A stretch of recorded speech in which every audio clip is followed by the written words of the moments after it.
হযরত ইব্রাহিম খলিলুল্লাহ যার কথা বলতেছিলাম বয়স তখন 99 বছর।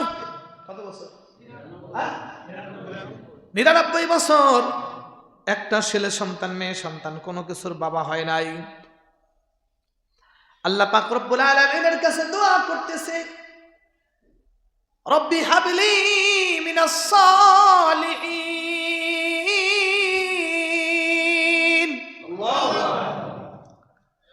হে আল্লাহ, আমাকে একটা সৎ পুত্র সন্তান দান করো, নেককার একজন, খোদাবিরু একজন, দিনদার একজন। আল্লাহ শুধু পুত্র সন্তান চাই নাই, সৎ একজন, দিনদার একজন, খোদাবিরু পুত্র সন্তান দান করো। মুফাসসিরিন ইকরাম দুটি মত দিয়েছেন। ইব্রাহিম আলাইহিস সালাতু ওয়াস সালামের বয়স যখন 99, কেউ কেউ বলছিলেন 99 না, বয়স হলো 120 বছর। কিন্তু হাজেরা আমাদের মা, যিনি মুসলমানদের জাতির মাতা, এই জাতির মাতা হাজেরা আলাইহিস সালাতু ওয়াস সালাম, তার বয়স 99 বছর। আর ইব্রাহিম আলাইহিস সালাতু ওয়াস সালামের বয়স হলো 120 বছর। চুলগুলো দাড়িগুলো সব কি সাদা? কি বলেন? চুলগুলো কি, দাড়িগুলো কি? মর্যাদা বাড়তি না কম? আল্লাহ তাআলা তার মর্যাদা বাড়াইছে না কমাইছে? এখন যখনই এই সময় আল্লাহর কাছে দোয়া করতেছে, রব্বি হাবলি মিনাস সালিহিন, আল্লাহ তাআলা 120 বছর বয়সে দোয়া করছে। আল্লাহ দোয়ার উত্তর দিয়ে দিলেন, ফাবাশশারনাহু বিগুলামিন হালিম। আল্লাহ পাক তাকে ঘোষণা দিয়ে দিলেন, সহনশীল একজন সন্তানের সুসংবাদ শোনায় দিলেন। হযরতে মা হাজরা এবং ইব্রাহিম আলাইহিস সালাতু ওয়াস সালামের বড় স্ত্রীর নাম হলো সারা। মা সারা এবং মা হাজরা, মা হাজরা ছিলেন দাসী আর বিবি ছিলেন প্রথম জন, স্ত্রী ছিলেন। তো এইবার আল্লাহ পাক রব্বুল আলামিন যখন সুসংবাদ শোনায় দিলেন, ফাবাশশারনাহু বিগুলামিন হালিম, মা হাজরা তিনি গর্ভবতী হলেন। এইটা মা সারা কিছুতেই মানতে পারতেছেন না। কেমনে মানবে? আমি বিবি হইয়া, আমি প্রথম স্ত্রী হইয়া মা হইতে পারলাম না, কিন্তু আমার ছোট যে শরীয়তে তখনকার যুগে ছিল, দাসী যদি মা হওয়ায় গর্ভবতী হয়, তাহলে দাসী স্ত্রীর মর্যাদা পায়। তো স্ত্রীর মর্যাদা পেয়ে গেছে, সে মা হবে, এইটা মা সারা কোনো অবস্থায় সইতে পারতেছিলেন না। এক কথায় সারা খুব রাগান্বিত। মা হাজরার উপরে বিভিন্ন রকম ভাবে মা হাজরার উপরে অত্যাচার করতেন, কষ্ট দিতেন। যেই দিন কারা বাচ্চা প্রসব করবেন, ইব্রাহিম পয়গম্বর দাওয়াতে তাবলীগের কাজে বাল্লিগ আন্নি ওয়ালাউ আয়া, এই বাল্লিগ, এই কামের জন্য ইব্রাহিম আলাইহিস সালাতু ওয়াস সালাম বাল্লিগ, এই বাল্লিগের অর্থাৎ দাওয়াতের কাজের জন্য একটু দূরে আছেন। এই দিক দিয়া আল্লাহ পাক রব্বুল আলামিন মা হাজরা যখন বাচ্চা প্রসব করবেন, এই ব্যথা উঠে গেছে। অল্প সময়ের ভিতরেই দুনিয়ার ভিতরে একটা পুত্র সন্তানের আগমন ঘটেছে। যেই পুত্র সন্তান দুনিয়ায় আগমন করার সঙ্গে সঙ্গে হযরতে মা হাজরার ঘরটা একেবারে চেহারার আলোতে আলোকিত হয়ে গেছে। আমার হাতে একটা ঘড়ি, এই ঘড়িটা বাহিরের ঘড়ি, এটা বিদেশ থেকে, সৌদি আরব থেকে ঘড়িটা আনছে। আমাদের এই যে জিয়াউর রহমান মুন্সি, ওনার মেয়ের জামাই বিদেশ থেকে ঘড়িটা দিছে ওনার বড় ছেলেকে। তো বড় ছেলে কয়, হুজুর আপনার হাতে ঘড়িটা খুব মানাইছে, একদিন হাতে দিছিলাম। তো ঘড়িটা সে আবার আমার গিফট করে দিছে। যখন বিদ্যুৎ চলে যায়, এই ঘড়ির দিকে তাকাইলে এই ঘড়ির যে আলো, এই আলোতে একেবারে পুরা ঘড়ি দেখা যায়। এই ঘড়ির আলোতে পুরা ঘড়ি দেখা যায়, এমনকি কাছে কিছু নিয়েও দেখা যায় এই ডায়ালটার আলোতে। তো এইরকম ইসমাইল আলাইহিস সালাতু ওয়াস সালাম দুনিয়ায় আগমন করেছেন। ইসমাইল আলাইহিস সালাতু ওয়াস সালাম তো মুহাম্মদুর রাসূলুল্লাহর নূর তার কপালে ছিল। পূর্ণিমার চাঁদের মতো টলমল চেহারা নিয়ে আসছেন। পয়গম্বরদের চেহারা তো কখনো খারাপ হয় না, সুবহানাল্লাহ কোন। যেই যুগে যেই পয়গম্বর সবচেয়ে বেশি সুন্দর চেহারা থাকে ওই পয়গম্বরের। যেই যুগে যেই পয়গম্বর সবচেয়ে বেশি জ্ঞানী থাকেন ওই পয়গম্বর। এই ইব্রাহিম আলাইহিস সালাতু ওয়াস সালামের বংশ হইয়া, ইসমাইলের বংশ হইয়া মুহাম্মদ রাসূলুল্লাহ আসবেন। তো ইসমাইল আলাইহিস সালাতু ওয়াস সালামের কপালে তো মুহাম্মদের নূর, মুহাম্মদুর রাসূলুল্লাহর নূর তার কপালে। ইসমাইল যখন দুনিয়ায় আগমন করলেন পুরাটা ঘর আলোয় আলোকিত হয়ে গেল। হযরত ইব্রাহিম আলাইহিস সালাতু ওয়াস সালামের কাছে খবর চলে গেছে। এই দিক দিয়া মা সারা কষ্টে, ইসমাইল আলাইহিস সালাতু ওয়াস সালাম জন্ম নিয়েছে এই কষ্টে, আমি মা হইতে পারলাম না, আর দাসী হইয়া মা হয়ে গেছে। ইব্রাহিম আলাইহিস সালাতু ওয়াস সালাম আসার পথে গেটের সামনে দাঁড়ায় গেছে। ইব্রাহিম আলাইহিস সালাতু ওয়াস সালাম খবর শুনে দৌড়ে আসছে, ঘরে যাবে বলে দাঁড়ান, যাইতে পারবেন না। কেন যাইতে পারবো না? আমি বিবি হইয়া মা হইতে পারলাম না, আর আপনি দেখেন তাকাইয়া দাসী হইয়া মা হয়ে গেল, আপনি ভিতরে ঢুকতে পারবেন না। ইব্রাহিম খলিলুল্লাহ বলে, না আমাকে বাধা দিও না, আমার বয়স 120 বছর, এই সময় আমাকে একটা সন্তান দিছে আমার আল্লাহ, আমাকে দেখতে দাও। এইবার বলে আপনি দেখতে পারবেন, তবে আমার কিছু শর্ত আছে। বলে কি? আপনি সন্তানকে দেখবেন, ঠিক আছে, দেখে চলে আসবেন, সময় বিলম্ব করা যাবে না। আর এই সন্তানকে কিন্তু আপনি আমার এখানে রাখতে পারবেন না, এই সন্তানকে আজকেই অন্য কোথাও রেখে আসবেন। এইভাবে বলতেছেন। উনি বললেন, তোমার কি মাথা খারাপ হয়ে গেছে?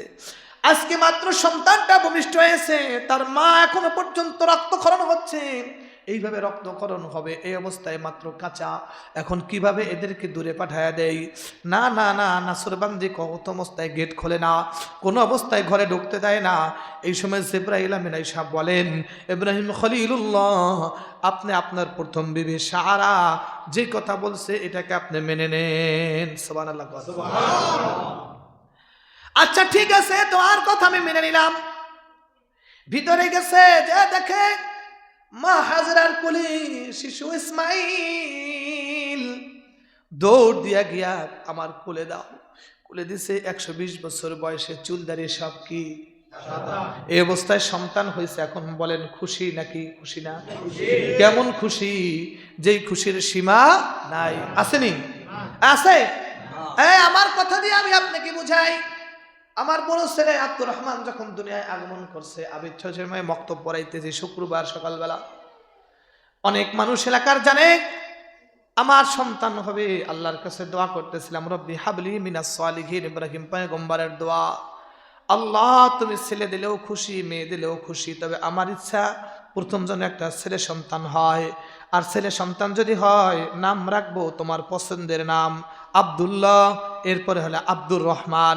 তবে আব্দুল্লাহ যেহেতু ওই বাচ্চার মামার নাম, সুতরাং আমার ছেলে সন্তান হইলে নাম রাখবো আব্দুর রহমান। সকাল প্রায় 7টা বাজে এমন সময় ফোন আসলো, আমার পুত্র সন্তান হয়েছে। খুশিতে আত্মহারা হইয়া কি করব, মসজিদের মাইক চালাই দিয়া মাইকে ঘোষণা করতেছি, সম্মানিত এলাকাবাসী শোনেন, আমার একটা পুত্র সন্তান হয়েছে, সকলে বলেন আলহামদুলিল্লাহ। কি খুশি! খুশির ঠেলায় মসজিদের মাইক নিয়ে আমি নিজে ঘোষণা করছি। চিন্তা করছেন? তাহলে আমার একটা ছেলে সন্তান হইলে আমি যদি, আমার বয়স আর কয়দিন, খুশি হই। আর ইব্রাহিম আলাইহিস সালামের বয়স হলো 100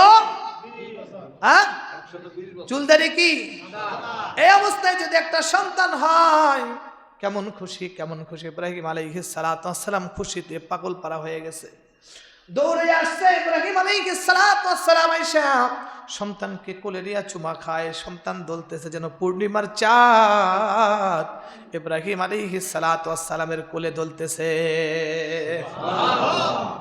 একটু আদর সোহাগ করতে না করতে ভিতর থেকে ডাকতেছে, কই তাড়াতাড়ি বের হন।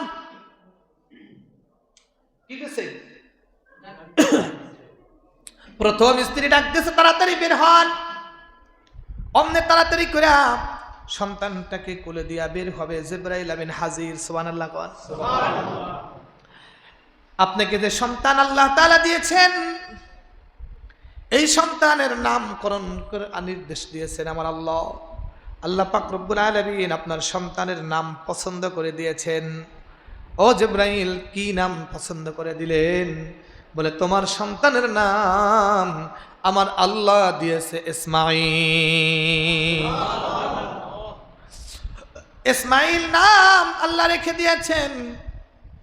সঙ্গে সঙ্গে ইসমাঈল নামকরণ হয়ে গেল।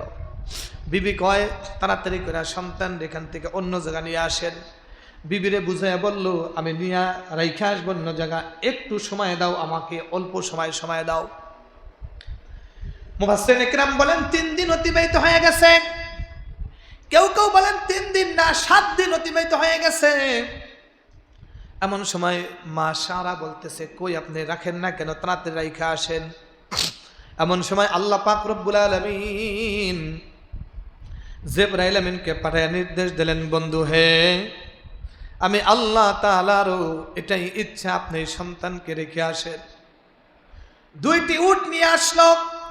2টা উট একখান থেকে এনে উট 2টাকে সুন্দর করে উটের উপরে বসার ব্যবস্থা করে একটা উটের পিঠে মা হাজেরাকে এবং তার শিশু সন্তানকে উঠাইয়া দিলেন। আর একটা উটের পিঠে ইব্রাহিম আলাইহিস সালাতু ওয়াস সালাম বসলেন। সাথে অল্প কিছু খেজুর নিলেন, 1 মশক পানি নিলেন। নিয়া উটকে ইব্রাহিম আলাইহিস সালাতু ওয়াস সালামের উট সামনে সামনে যায়, আর হযরতে ইসমাইল এবং তার মা হাজরা আলাইহিস সালাতু ওয়াস সালাম উট পিছনে পিছনে যায়। উটকে নিয়ে যায় অনেকটা পথ গিয়া ওই জায়গার ভিতরে উটটাকে বসাইয়া দেয়। বসাইয়া মা হাজরাকে উটের পিঠ থেকে নামায়, বাচ্চাটাকে দুগ্ধ পান করায়। মা হাজরাকে 1-2টা খেজুর দেয়, পান করে, খেজুর খায়, পানি পান করে। ইব্রাহিম আলাইহিস সালাতু ওয়াস সালাম খায়। খাওয়ার পরে নূতন করে ওযু বানায়া ওই পাহাড়ের চূড়ায় ইব্রাহিম আলাইহিস সালাতু ওয়াস সালাম 2 রাকাত নামাজ পড়েন। নামাজ পড়ে আল্লাহর কাছে সাহায্য চাই, আল্লাহ তোমার নির্দেশে বাড়ি থেকে শিশু বাচ্চা মাকে নিয়ে বের হইছি, কোথায় যাব আমার ঠিকানা জানা নাই। মালিক, কোথায় আমরা যাব, কোথায় রেখে আসব? এই পাহাড়ের অলিগলি দিয়ে চলি, কোথাও ছেলে মেয়ে দেখি না, বাচ্চা দেখি না, মানুষজন দেখি না, গরু ছাগল দেখি না। কোথায় যাব, কোথায় রেখে আসবো? আল্লাহর কাছে দোয়া করতেছে। এমন সময় আল্লাহ পাক রব্বুল আলামিন বলেন, শোনো, তোমার দায়িত্ব হলো উটের পিঠে ওঠা, আর উট কোথায় যাবে সেই নির্দেশ দিয়ে দেব আমি আল্লাহ। নির্দেশ দেবেন কে? আরো জোরে বলেন কে?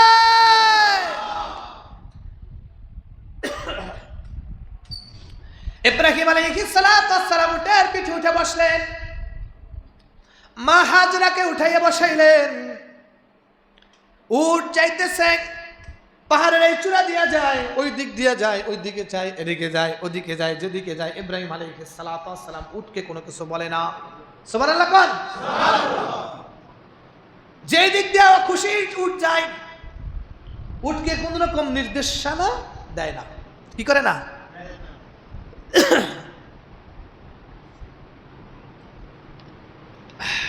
আমি একটা কথা বলি, আমার আলোচনা যদি শোনেন আর এদিক সেদিক তাকান, তাহলে আলোচনার লাইন ভেঙে যায় এবং আপনারা বুঝবেন না।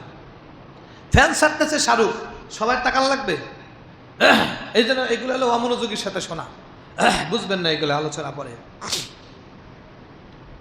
উট যাইতেছে, উটকে এখন কোন বলে না এই উট ডাইনে যাও, এই উট বামে যাও, এ কথা বলে না। এই উট দাঁড়াও, সে কথাও কি বলে না। উটের কানে কানে বলে দিয়েছেন কে? আয় আওয়াজ করে বলেন কে? উটের কানে কানে বলে দিয়েছেন। উট তার নিজস্ব গতিতে যায়। যাওয়ার পরে উটটা গিয়া মক্কাতুল মুকাররমার পাশে যেই জায়গাটা আবে জমজম, ওই আবে জমজম কুয়ার কিনারায় ওই জায়গার ভিতরে উটটা বসে পড়ে। সুবহানাল্লাহ কোন? ইব্রাহিম পয়গম্বরের বুঝতে বাকি নাই কোথায় আমার উট থামবে, সে কথা বলেছেন আল্লাহ। যেখানে উট থেমেছে এই জায়গার ভিতরে আমার উটকে আল্লাহ পাক নির্দেশ দিয়েছেন থেমেছে। মা হাজরাকে উটের পিঠ থেকে নামাইছে। নামানোর পরে মা হাজরা এইবার তাকে বলতেছে সন্তানকে দুধ পান করাও, এক মশক পানি দিয়া আর কিছু খেজুর ছিল খেজুর দিয়া কথাবার্তা শেষ কইরা ওই জায়গার ভিতরে রাইখা, আশেপাশে কোনো বাড়ি ঘর দুয়ার নাই, কোনো মানুষজন নাই, কোনো গাছপালা নাই, শুধু গাছপালা কি সেটাও কি আছে? গাছপালা আসেনি? নাই। এমন অবস্থার ভিতরে ইব্রাহিম আলাইহিস সালাতু ওয়াস সালাম নিজের বিবিকে রেখে, শিশু সন্তান বয়স 7 দিন, এই 7 দিনের সন্তানকে আদর করতে মন চায় নাকি ফেলে দিতে মন চায়? এমন জায়গা রাখতেছে, সেই জায়গাটায় আশেপাশে মানুষজন আসেনি। এমন একটা জায়গা রাখতেছে যেই জায়গার আশেপাশে কোনো মানুষজন নাই, কোনো গাছপালা নাই, আকাশের রৌদ্র তাপ একটা পাহাড়ের নিচে যেয়ে বসছে, একটা পাথরের নিচে যেয়ে বসছে, ওখান থেকে পাথরের আড়াল থেকে একটু ছায়া পায়। এমন একটা জায়গায় রেখে হযরত ইব্রাহিম খলিলুল্লাহ এইবার ওইটা উনি রওনা করে দিয়েছেন। পিছনে পিছনে মা হাজরা বলে, স্বামী আপনি কই যান? কোথায় যান? ও স্বামী আপনি কোথায় যান? আমাদেরকে রেখে কোথায় যান? ইব্রাহিম আলাইহিস সালাতু ওয়াস সালাম কোনো উত্তর দেয় না। আবার পিছনে পিছনে ডাক দেয়া বলে, স্বামী গো, এই জায়গার ভিতরে আশেপাশে কোনো মানুষ নাই, বাড়ি ঘর নাই, ঘর দুয়ার নাই, গাছপালা নাই, আপনি আমি শিশু ইসমাইলকে নিয়ে এখানে রেখে যাচ্ছেন, আপনি আমাকে, এটা কি আপনার ইচ্ছায় না আপনার মালিকের ইচ্ছায়? এমন সময় ইব্রাহিম আলাইহিস সালাতু ওয়াস সালাম জবান বন্ধ। আল্লাহ তাআলা বলেন পিছনের দিকে তাকানো যাবে না, মায়া বাড়ানো যাবে না। এই সময় ইব্রাহিম আলাইহিস সালাতু ওয়াস সালাম চোখের পানি ঝরতেছে। আল্লাহ কয়, ইব্রাহিম খবরদার, চোখের পানি ফেলা যাবে না। ইশারা দিয়া বলেন এইভাবে শাহাদাতের আঙ্গুল দিয়া। এটা কার নির্দেশে? সবাই একটু হাতটা আকাশের দিয়া বলেন, এইভাবে করে বলেন, এটা কার নির্দেশে? এইভাবে আল্লাহ পাক রব্বুল আলামিনের নির্দেশের কথা যখন তিনি বুঝাইলেন, মা হাজরা এইবার ইব্রাহিম আলাইহিস সালাতু ওয়াস সালামকে ডাক দিয়া বলেন, ও আমার প্রাণের স্বামী ইব্রাহিম খলিলুল্লাহ, আপনি কোনো টেনশন করবেন না, কোনো চিন্তা করবেন না। আপনি যেই মালিকের নির্দেশ আমাদেরকে রেখে গেছেন, যেহেতু মালিকের নির্দেশে আপনি রেখে যাচ্ছেন, আপনি একজন পয়গম্বর, আল্লাহর হুকুম ছাড়া এক কদম আপনি আগান না। কোনো টেনশন নাই, কোনো চিন্তা নাই। আমার আল্লাহ তাআলা আমাদের হেফাজত করবেন, আমাদের জিম্মাদারি আমাদের আল্লাহই নেবেন। আপনাকে আল্লাহ যে নির্দেশ দিয়েছেন, নির্দেশ মোতাবেক আপনি যেতে পারে। ইব্রাহিম খলিলুল্লাহ হাঁটতেছে, হাঁটতে হাঁটতে হাঁটতে হাঁটতে হাঁটতে হাঁটতে হাঁটতে হাঁটতে যেই মক্কাতুল মুকাররমা, ওখান থেকে বেশ অনেকটা পথ চলে গেছেন, এমন একটা জায়গায় গিয়েছেন। এইবার তিনি জানেন এই জায়গার থেকে যদি আমি পিছনের দিকে ফিরলেও আমি আমার সন্তানদেরকে দেখতে পাবো না। অনেকটা দূর চলে আসছি, মনে করেন সাফোজ এখান থেকে হাঁটা শুরু করে দিছে, এইখানে সন্তানদেরকে রাইখা 20 মাইল গিয়ে তাকাইলে কি সন্তান আছে কিনা দেখা যাবে? মানুষজন দেখা যাবে? এইরকম একটা দূর চলে গেছে। যাওয়ার পরে আমার ভাইরা তিনি বুঝতে পারছেন আমার সন্তানদেরকে দেখা যাবে না। আল্লাহ পাক রব্বুল আলামিন বলে, ইব্রাহিম এইবার তোমার কাছ থেকে আমি পিছনে ফেরানোর যে নির্দেশ ছিল, নির্দেশ উঠায় নিলাম। ইব্রাহিম পয়গম্বর এমন সময় পিছনের দিকে তাকাইলেন, মক্কাতুল মুকাররমার দিকে তাকাইলেন। তাকাইয়া দুইটা আঁটুকে জমিনের ভিতরে গিরে দিয়া চোখের পানি ছেড়ে দিয়া কান্দে। সন্তান বিবি বাচ্চাকে মালিকের নির্দেশে রেখে যাচ্ছি, এই সময় চোখের পানি ছেড়ে দিয়ে এই দুইটা হাঁটু জমিনের ভিতরে গেড়ে ওই মক্কার দিকে তাকাইয়া, যেই জায়গার ভিতরে বাক্কা শহরের ভিতরে ইসমাইল এবং মা হাজরাকে রাইখা আসছেন, ওই দিকে তাকাইয়া এইভাবে আমার দিকে লক্ষ্য রাখেন, এইভাবে আকাশের দিকে তাকাইয়া দুইটা হাত এইভাবে টান করে দিয়া আমার মালিকের কাছে দোয়া করে, রব্বানা ইন্নী আসকানতু মিন যুররিয়াতি বিওয়াদ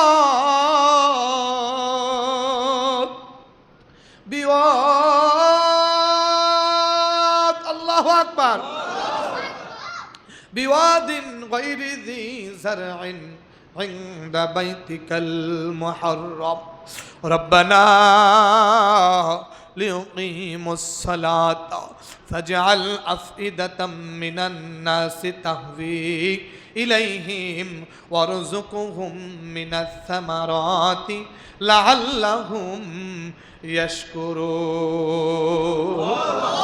দুটো হাত মালিকের দিকে বাড়ায়া দিয়া চোখের পানি ছেড়ে সন্তানদের জন্য দোয়া করে, হে আমার রব, হে আমার প্রতিপালক, আমি আমার সন্তানকে এবং আমি আমার বিবিকে তোমার ঘরের পাশে রেখে গেলাম। এই জায়গাটা মানুষ নাই, গাছপালা নাই, তরুলতা নাই, এখানে তুমি বসবাসের উপযোগী বানায়া দিও। এই জায়গাটা তুমি শহর তলি বানায়া দিও, মানুষজন দিয়ে ভরে দিও, এবং এই সমস্ত মানুষদেরকে তাদের দিকে যেন দৃষ্টি হয়, তাদের সুদৃষ্টি তাদের দিকে তুমি দিয়ে দিও। আল্লাহর কাছে দোয়া করতেছে। এইভাবে যখন ইব্রাহিম আলাইহিস সালাতু ওয়াস সালাম দোয়া করেন এবং এই দোয়ার বাদাউলতে ওই জায়গার ভিতরে মা হাজেরা এবং শিশু সন্তান ইসমাইল তাদের কাছে যেই খাবার দিয়ে গেছে, তারা খাবার খেজুর খায়, খেজুর খাবার শেষ হয়ে গেছে, আর এই দিক দিয়ে পানিও শেষ হয়ে গেছে।